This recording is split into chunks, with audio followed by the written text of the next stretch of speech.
পাইলটকে আদেশ দিলেন তার বস, যাও এখুনি ফ্লাইট চালাও।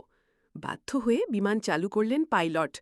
সকাল 1:05, যুদ্ধবিমান আকাশে ওড়ে। কেউ জানে না কি অপেক্ষা করছে সামনে। আকাশে উঠে যন্ত্রপাতি কাজ করা বন্ধ করে দেয়। পাইলট চেষ্টা করেন নিয়ন্ত্রণে আনতে। স্যার, কন্ট্রোল পাচ্ছি না। চিৎকার করে ওঠেন পাইলট, কিন্তু কেউ কিছু করতে পারে না। বিমানটি এক পর্যায়ে নিচের দিকে নামতে থাকে। নিচে দেখা যায় বাড়ি, মানুষ, স্কুল। অন্যদিকে স্কুলে চলছে স্বাভাবিক ক্লাস। শিশুরা কবিতা মুখস্থ করছে, কেউ খেলছে। একটি বিকট শব্দ। মুহূর্তেই ধ্বংস হয়ে গেল ক্লাসরুম। আকাশে ধোঁয়া আর আগুন।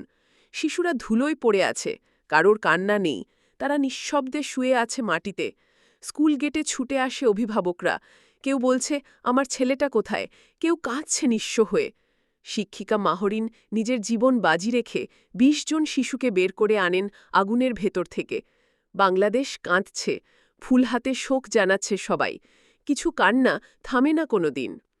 প্রশ্ন থেকে যায়, এ দুর্ঘটনা কি রোখা যেত না? আমাদের শিশুরা কি এর জন্য প্রস্তুত ছিল?